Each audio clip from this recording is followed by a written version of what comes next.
What's up everybody, Gary Simon here, and today I'm going to show you how to do this. It's a really cool effect where when you scroll down, it's an SVG animation that's applied on multiple paths. So I'm going to show you all the way from basically setting up and designing the SVG element itself, all the way to HTML, CSS, and of course vanilla JavaScript. We're not using anything like any library. GreenSock's not used for this. This is all just good old-fashioned regular vanilla stuff here. So make sure to subscribe if you haven't yet, and let's get started.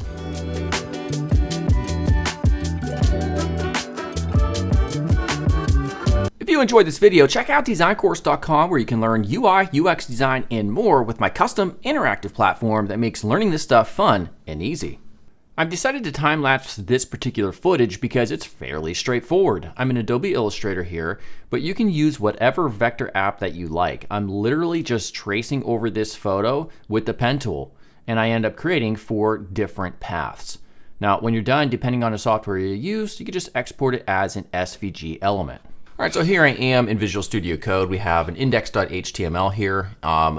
And if I go ahead and paste that in, we have a couple things that we need to consider. So the first thing is this XML. We don't need that. I don't need this stuff right here. We don't need ID, the data name. We don't need the XMLS, all that crap. We do see down here we have what's called a polyline. And you know what, real quickly, I'm going to open up something that will allow me to zoom up while recording. So there we go. All right, so we see down here we have this, a path here, 2 paths, but we also have a polyline. And so that's something that we want to convert to a path. So one of those 4 lines was just using the polyline attribute exported from Illustrator. So fortunately, there is this right here. It's a SVG polygon/polyline to path converter. So if that ends up happening with you, you're just want to go ahead and paste in these polylines right here. I'm going to replace this area right here and just hit convert, and then we get paths from it. So we can just go ahead now at this point and just paste those in. So now we're working all with polylines. All right. So at this point, let's switch over. Before we do that, let's click open with live server real quickly. All right, and here it is, ready to rock.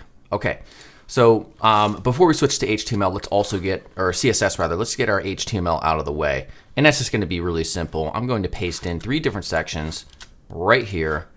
As you can see, we have our sections, H1 airplane, they go so fast, vroom, vroom.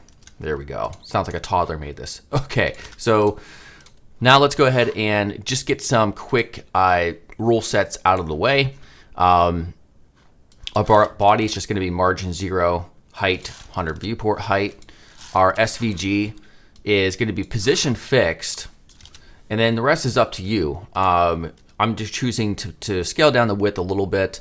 I'm choosing also to position it with top and left, just so I get it in an ideal position, given that it's going to be fixed, obviously, despite scroll. After that, we're going to go ahead and have our sections. And our sections are simply going to be a height of 100 viewport height. And this is just trying to give me some scroll and some different sections of content to demonstrate this. So display grid. Oopsie. We're going to have place content center. For a single H1 element will be centered vertically and horizontally. Font family, BBOS, New A. I think that's how you spell that. I already have it installed, and so I'm not going to bother importing it. This isn't a real project. Of course, you would want to do that if it were. And then I'm just going to go ahead and do an nth of type to select the middle section right here with a background of RGB. This is just a blue color, I think. No, it's a kind of like a beige color. And that's it. So if I revert back to our situation here, there we go. Now, if we really want to make this a situation that it starts to actually create the intended effect where it's starting to fill in these lines, we must use JavaScript. So let's switch over here and put our JavaScript hats on. So we're going to do inline script here, vanilla JS. And first thing we're going to need to do is, and let's make this larger. Let me make that big and beefy. There we go. So first thing we need to do is we need to gain access to all of our paths. All right, so we do that by using query selector all. All right, so let's get that right there. Let paths document query selector all. And that gives us access to all four of these and any other number of paths that we would want. Next up, we're going to go ahead and define an actual function. So we're going to say function, and we're going to say fill SVG paths. I think that's a good name. And this will get called on scroll and also when the page loads. All right, so for our very first line of JavaScript, we're going to figure out the percentage down that the scroll bar on the side has been scrolled down based on the available height of the document itself. So it's just a little bit of math right here in this section. I do have a Codepen. You can take a look at that. This is what that looks like essentially. All right. Now, what we could do is I can show you this was to console log the scroll percentage. And we are going to go ahead and first run this fill SVG path. And then also on document add event listener on scroll, we're going to call it every time it changes or we scroll down. Oops, what am I doing? Fill SVG paths. All right, so let's save that. We're gonna go back.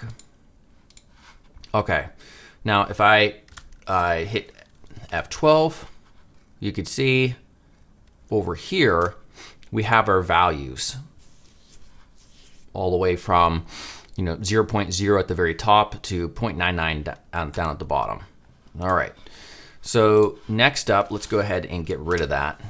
And we need to iterate over each one of these paths right here. So for var I equals 0, I less than paths.length. Paths.length will just, in this case, is going to return 4. And then we increment our I value. Very simple. And now we're going to create a property, let paths equals paths index, the current index. So it gives us access to each one. And all we have to do now is just reference path itself to change different properties.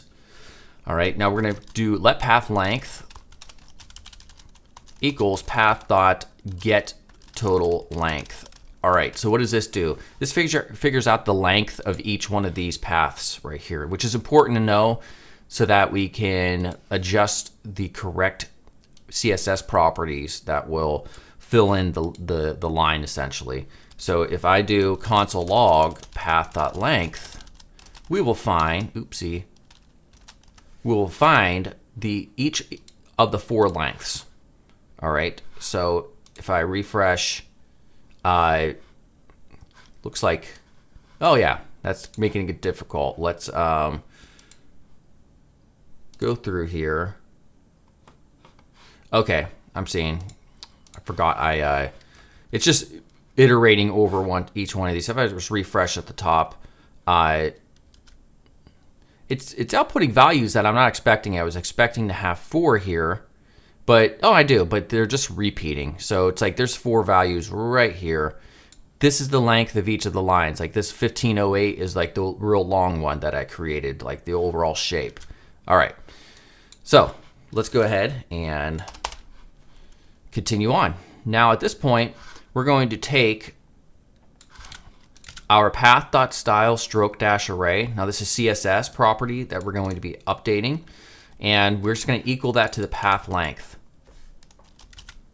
All right, and we're going to do the same thing with stroke-offset. These two values, CSS properties, work hand in hand with each other, and you'll see how. So for instance, if I change this and hard code this to like 5 and 5, all right, and we hit save and we go back, you can see we have kind of like a dash all the way around. All right, so if we make this top value, the stroke-array, to something really big, like 1500, and we hit save, it's going to be a big long dash essentially, and it's going to cover everything. So hopefully that makes sense. We're going to go back to path length. Now at this point, if we save it, it's going to disappear. There's nothing here now because we set up the length as such to equal the path length right here. So now we only have two other lines. So let draw length equals path length times scroll percentage. All right, so this is basically the length to offset the dashes, and then we're going to say path.style.stroke-offset equals path length minus the draw length. All right, so let's go back here.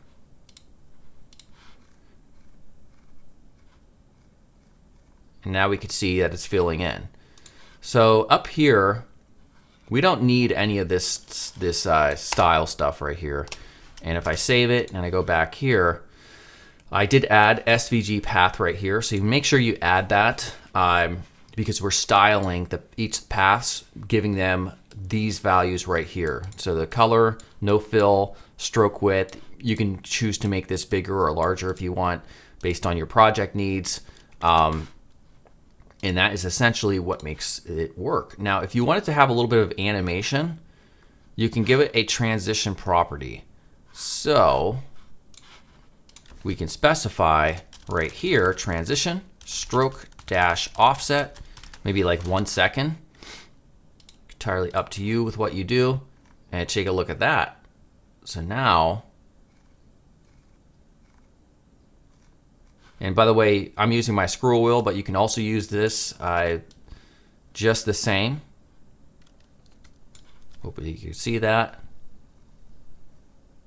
Very, very cool stuff. If you use it intelligently, it could definitely be a really cool thing that you can integrate into your projects.